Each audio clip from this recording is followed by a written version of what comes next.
Hello. അപ്പം ഞാൻ recently ഒരു ഫാമിലി ഫംഗ്ഷന് പോയി കേട്ടോ. അപ്പോൾ ആ ഫംഗ്ഷൻ സമയത്ത് എൻ്റെ അടുത്ത് ഒരാൾ വന്ന് ചോദിച്ചു, എന്ത് പറ്റി ഇപ്പോൾ വീഡിയോ ഇടുന്നില്ല, ഇങ്ങനെ ഒരു മോട്ടിവേഷൻ പോലത്തെ വീഡിയോസ് ഒന്നും കാണുന്നില്ലല്ലോ എന്ന് പറഞ്ഞത്. അപ്പോഴാണ് ഞാൻ തിരിച്ചറിഞ്ഞത് ഞാൻ സംസാരിക്കുന്നത് കുറച്ച് പേർക്കെങ്കിലും ഉപകാരപ്പെടുന്നുണ്ടെന്ന്. അപ്പോൾ ഞാൻ വിചാരിച്ചു അടുത്ത ടോപ്പിക്കുമായിട്ട് വരാമെന്ന്. ഈ ടോപ്പിക്കും ഞാൻ ആ ഒരു ഫാമിലി ഫംഗ്ഷനിൽ നിന്ന് എനിക്ക് കിട്ടിയതാണ്. അതിൽ ഞാൻ ഒരു ഫാർ റിലേറ്റീവായിട്ട് വരും ഒരാളെ മീറ്റ് ചെയ്തു കേട്ടോ. അപ്പോൾ ആ വ്യക്തി സ്വന്തമായിട്ട് ഒരു ഒപ്പീനിയോ ഡിസിഷനോ ഇല്ല, എപ്പോഴും ടെൻഷനും പേടിയാണ്. ഞാൻ ഓക്കെ ആണോ, ഞാൻ ടാലൻറ്റഡ് ആണോ, ഞാൻ വീക്കാണ്, ടയേർഡാണ്, എനിക്കതിനൊന്നും പറ്റുന്നില്ല, മറ്റുള്ളവരെന്ത് വിചാരിക്കും, അല്ലെങ്കിൽ മറ്റുള്ളവരുടെ രീതിയെ ചുറ്റും നടക്കുന്ന എൻവയോൺമെൻറ്റിനനുസരിച്ച് സ്വന്തമായിട്ട് മാറിക്കൊണ്ടിരിക്കുന്ന ഒരു വ്യക്തിത്വം. അത് കണ്ടപ്പോൾ ഞാൻ വിചാരിച്ചു അതൊന്ന് ടോപ്പിക്കായിട്ട് സംസാരിക്കുകയാണ്. അപ്പോൾ എല്ലാവർക്കും അച്ചു സാലോഗിൻ്റെ പുതിയൊരു വീഡിയോയിലേക്ക് സ്വാഗതം. അപ്പോൾ നമുക്ക് സ്ട്രെയിറ്റ് ടോപ്പിക്കിലോട്ട് തന്നെ പോകാം. എനിക്ക് വലിച്ചു നീട്ടി സംസാരിക്കണം ഇപ്പോൾ തൽക്കാലം താല്പര്യമില്ല കേട്ടോ. ഫസ്റ്റ്, ദ പ്രോബ്ലം എന്താണ്?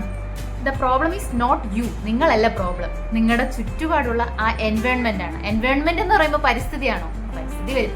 നമ്മുടെ ചുറ്റുപാടുള്ള ആളുകൾ, നമ്മുടെ സറൗണ്ടിങ്സ്, വർക്ക് കൾച്ചർ, നമ്മളെ ഡെയിലി ആ അറ്റ്മോസ്ഫിയർ, ഇതെല്ലാം വരും. നമ്മളിപ്പോൾ ചുറ്റും ഉള്ള ആൾക്കാർ നെഗറ്റീവ് ആൾക്കാരാണെങ്കിൽ നമുക്കൊന്നും ചെയ്യാൻ പറ്റില്ല. പിന്നെ കണ്ടിന്യൂസ് കമ്പാരിസൺ ഉണ്ടെങ്കിലും നമുക്ക് ഡ്രെയിൻഡ് ആവാം. നമ്മളിപ്പോൾ ഫുള്ളി നെഗറ്റീവ് ആൾക്കാരാണെങ്കിൽ നമ്മളെ ഫുൾ എനർജി ഇങ്ങനെ ഡ്രെയിൻ ചെയ്ത് പൊയ്ക്കൊണ്ടിരിക്കും. ഒരു പോസിറ്റിവിറ്റിയോ ഒരു കാര്യം കാണില്ല. അപ്പം തന്നെ നമ്മൾ സ്വന്തമായിട്ട് ഡൗട്ട് അടിക്കാൻ തോന്നും.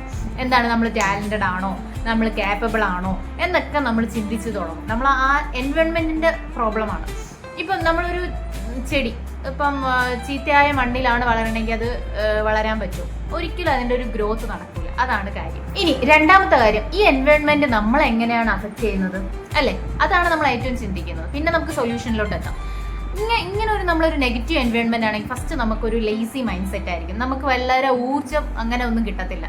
പിന്നെ നമുക്ക് എപ്പോഴും ഒരു പേടി തോന്നുന്ന ഫിയർ ബേസ് ചെയ്ത ഒരു ചിന്തകളായിരിക്കും വരുന്നത്. നമുക്കൊരു ഗോൾസോ നമുക്കൊരു എയിമോ സെറ്റ് ചെയ്യാൻ പറ്റില്ല. അപ്പോഴും നിങ്ങൾ ചിന്തിക്കുക, ഈ എൻവയോൺമെൻറ്റ് കാരണം നമ്മൾ വീക്കല്ല, നമ്മുടെ ഉള്ള എനർജി, നമ്മളൊരു പോസിറ്റീവ് എനർജി അങ്ങ് ഡ്രെയിൻ ചെയ്ത് പോവുകയാണ് ചെയ്യുന്നത്. നമ്മൾ നെഗറ്റീവ് ആൾക്കാരോ നെഗറ്റീവ് എൻവയോൺമെൻറ്റോ ഉണ്ടെങ്കിൽ, നമുക്ക് ചുറ്റുപാടും ഉണ്ടെങ്കിൽ നമുക്ക് ഫുള്ളി ഔട്ട് ഓഫ് കൺട്രോൾ, നമ്മൾ ഔട്ട് ഓഫ് മൈൻഡ് സെറ്റ്.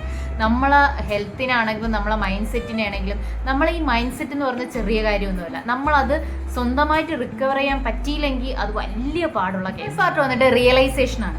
ഇപ്പം നമ്മൾ സ്വർണ്ണം എടുത്തു, ഗോൾഡ് എടുത്തു, എന്നിട്ട് അതൊരു ഡസ്റ്റിൽ വെച്ചു. ഡസ്റ്റിൽ വെക്കുമ്പം അത് ആ ഒരു മണ്ണിലിരിക്കുമ്പോഴും അതൊരു ഗോൾഡ് തന്നെയാണ്. പക്ഷെ അതിൻ്റെ എന്ത് പറ്റും? അതിനൊരു ഷൈനിങ് കുറയും അല്ലേ? ഇപ്പം നമ്മൾ ടാലൻറ്റഡ് ആണ്, ഹാർഡ് വർക്കിംഗ് ആണ്, ഭയങ്കര നല്ല ആളാണ്, പക്ഷെ നമ്മളൊരു നെഗറ്റീവ് എൻവയോൺമെൻറ്റിലാണെങ്കിൽ എന്ത് സംഭവിക്കും? നമുക്കിത് കേപ്പബിൾ അല്ലാന്ന് തോന്നും. നമ്മൾ ആ ഒരു എനർജി ഡ്രെയിൻ ചെയ്യും. എന്താണ് സൊല്യൂഷൻ അല്ലേ?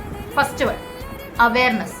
നിങ്ങളോട് തന്നെ ചോദിക്കുക, ഞാൻ പോസിറ്റീവ് എൻവയോൺമെൻ്റ് ആണോ, എൻ്റെ ചുറ്റുപാടും പോസിറ്റീവ് ആണോ നെഗറ്റീവ് ആണോ, ഞാൻ എന്ത് തരം എൻവയോൺമെൻറ്റിലാണ് നിൽക്കുന്നത്? നിങ്ങളെ തന്നെ തിരിച്ചറിയുക ഏത് രീതിയിലാണെന്ന് ആദ്യം നിങ്ങളോട് തന്നെ നിങ്ങൾ സ്വന്തമായി ചോദിക്കുക. എനിക്ക് ആ ഒരു ഏത് എൻവയോൺമെൻറ്റിലാണ് ഇപ്പം ഞാൻ കറൻ്റ്ലി നിൽക്കുന്നതെന്ന് നിങ്ങളോട് തന്നെ ചോദിക്കുക. രണ്ട്, നമ്മൾ ആ ഒരു ഇത് ലിമിറ്റ് ചെയ്യുക. ഇപ്പം നിങ്ങൾ നെഗറ്റീവ് എൻവയോൺമെൻ്റ് ആണെങ്കിൽ നിങ്ങൾക്ക് കംപ്ലീറ്റ്ലി അവോയ്ഡ് ചെയ്യാൻ പറ്റില്ല. ചില ആൾക്കാർ അങ്ങനെ ആയിരിക്കും, നമുക്ക് കംപ്ലീറ്റ് അവോയ്ഡ് ചെയ്യാൻ പറ്റില്ല. അപ്പോൾ നമ്മൾ എന്ത് ചെയ്യുക? ഡിസ്റ്റൻസ് മെയിൻറ്റെയിൻ ചെയ്യുക. അതേ നമുക്ക് പറ്റുള്ളൂ. നമ്മളെപ്പോഴും അങ്ങനെ ഒരു നെഗറ്റീവ് എൻവയോൺമെൻ്റ് ആണെങ്കിൽ ഫുൾ അവോയ്ഡ് ചെയ്യാൻ പറ്റിയില്ലെങ്കിൽ നമ്മൾ എപ്പോഴും ഡിസ്റ്റൻസ് മെയിൻറ്റെയിൻ ചെയ്യുക. നമ്മളെ ഓൺ ഹെൽത്ത് സ്പേസ് വേണം നമ്മൾ ഫോക്കസ്. ഇനി മൂന്നാമത്തെ കാര്യം, നിങ്ങൾ നിങ്ങളേതായ ഗ്രോത്ത് സ്പേസ് ക്രിയേറ്റ് ചെയ്യുക. ഇപ്പം നെഗറ്റീവ് എൻവയോൺമെൻറ്റ്, നിങ്ങളിപ്പം നിങ്ങളുടെ ആ ഒരു ആംബിഷനും ഗോൾസ് നമ്മളെത്തുക. നിങ്ങളിപ്പം ജിമ്മ് ജോയിൻ ചെയ്യുക, ബുക്സ് വായിക്കുക, പോസിറ്റീവ് കണ്ടന്റ് ഫോളോ ചെയ്യുക, അതിനെപ്പറ്റി റിഗാർഡ് ചെയ്ത് അതിൻ്റെ ടോപ്പിക്സ് സംസാരിക്കുക, അല്ലെങ്കിൽ അതിനെപ്പറ്റി ഡീൽ ചെയ്യുക. നമുക്ക് നമ്മളെ ചുറ്റുപാടും നെഗറ്റീവ് എൻവയോൺമെൻറ്റ് ആണെങ്കിൽ, ഓവറായിട്ടാണെങ്കിൽ അതിനെ ഫുൾ മാറ്റിയിട്ട് ഡിസ്റ്റൻസ് മെയിൻറ്റെയിൻ ചെയ്തിട്ട് നിങ്ങളുടെ ആ ഒരു ഹെൽത്ത് സ്പേസ് അല്ലെങ്കിൽ നിങ്ങളുടെ ആ സ്പേസ് പോസിറ്റിവിറ്റി കൊണ്ട് നിറയ്ക്കുക. എന്ന് പറഞ്ഞാൽ നിങ്ങൾ തന്നെ ആ ഒരു നിങ്ങളെ ഗ്രോത്ത് സ്പേസ് ഫോക്കസ് ചെയ്യുക. പിന്നെ നിങ്ങൾക്ക് തന്നെ അനലൈസ് ചെയ്യാൻ പറ്റും. നിങ്ങളുടെ ചുറ്റുപാടുമുള്ള ഫ്രണ്ട്സ് ലിസ്റ്റ്, ആൾക്കാർ, കമ്പാരിസൺ, അങ്ങനെയൊക്കെ പറയുന്ന ആൾക്കാരിൽ നിന്ന് നെഗറ്റീവ് ആണെങ്കിൽ അത് മാറി നിൽക്കുക. ഒരു ഗോൾ ഓറിയൻറ്റഡ് ആയിട്ടുള്ള ഫ്രണ്ട്സിനെ നമ്മൾ എൻ്റർടൈൻ ചെയ്യാൻ നോക്കുക. നമുക്ക് ഒരിക്കലും ഈ എൻവയോൺമെൻറ്റിന് നമുക്ക് മാറ്റാൻ പറ്റില്ല, പക്ഷെ നമുക്ക് എനർജി ചേഞ്ച് ചെയ്യാൻ പറ്റും. നമുക്ക് ആ നെഗറ്റീവ് എനർജിയെ നമുക്കൊരു പോസിറ്റീവ് എനർജി ആയിട്ട് മാറ്റി എടുക്കാൻ പറ്റും. നിങ്ങൾ വിചാരിച്ച നിങ്ങൾ ഏത് കണ്ടീഷന് തിരിച്ചറിഞ്ഞാൽ നിങ്ങൾക്കത് മാറ്റാൻ പറ്റും. ലാസ്റ്റായിട്ട് ഞാൻ കുറച്ച് കാര്യം പറയട്ടെ.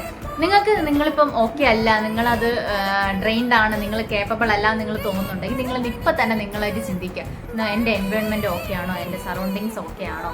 അങ്ങനെയാണ് ടോക്സിക് ആണെങ്കിൽ ബെറ്റർ ടു മൂവ് ഓൺ. നിങ്ങൾ എന്ത് ചെയ്യണം, ഒരു ഹെൽത്തി എൻവയോൺമെൻറ്റ് ക്രിയേറ്റ് ചെയ്യാൻ നോക്കുക. അത് നിങ്ങളെ തന്നെ ഇറക്കുക. ഈ മറ്റുള്ളവരുടെ ലൈഫിൽ അവർ ചിന്തിക്കുന്ന രീതിയിൽ ആ എൻവയോൺമെൻറ്റ് നമ്മുടെ മൈൻഡ് സെറ്റിനെ കയറി, നമ്മളെ ചിന്തകൾക്ക് കയറി മോൾഡ് ചെയ്യാൻ നോക്കാതിരിക്കുക. എന്ന് വെച്ചാൽ അവർ നമ്മളെ ഭരിക്കാതിരിക്കാൻ നോക്കുക. നമ്മളെ ഭരിക്കേണ്ട നമ്മൾ തന്നെയാണ്. പിന്നെ മറ്റുള്ളവരുടെ ലൈഫ് അവരാണ് ജീവിക്കുന്നത്, അവരെ ഇഷ്ടത്തിന് അവരുടെ കാര്യങ്ങൾ അവർ ചെയ്താണ് പോകുന്നത്. അവർക്ക് വേണ്ടി നമ്മളിനി ഒന്നും ചെയ്തു കൊടുക്കേണ്ട ആവശ്യമില്ല. അവർക്ക് വേണ്ടി അവരുടെ സർട്ടിഫിക്കറ്റ് നമുക്ക്, ചുരുക്കി പറഞ്ഞ ഇത്രയേ ഉള്ളൂ, അവരുടെ സർട്ടിഫിക്കറ്റ് നമുക്ക് നേടേണ്ട ആവശ്യമില്ല. നമ്മുടെ സർട്ടിഫിക്കറ്റ്, നമ്മുടെ ഗ്രോത്ത് സ്പേസ് നമ്മുടെ ആവശ്യങ്ങളാണ്. അപ്പം നിങ്ങളെ മാത്രം ടേക്ക് കെയർ ചെയ്യുക, അത്രയേ ഉള്ളൂ. അപ്പം എല്ലാവർക്കും വീഡിയോ ഇഷ്ടപ്പെട്ടെന്ന് വിചാരിക്കുന്നു. അടുത്ത വീഡിയോ കാണാം. അപ്പോൾ എല്ലാവർക്കും താങ്ക് യു.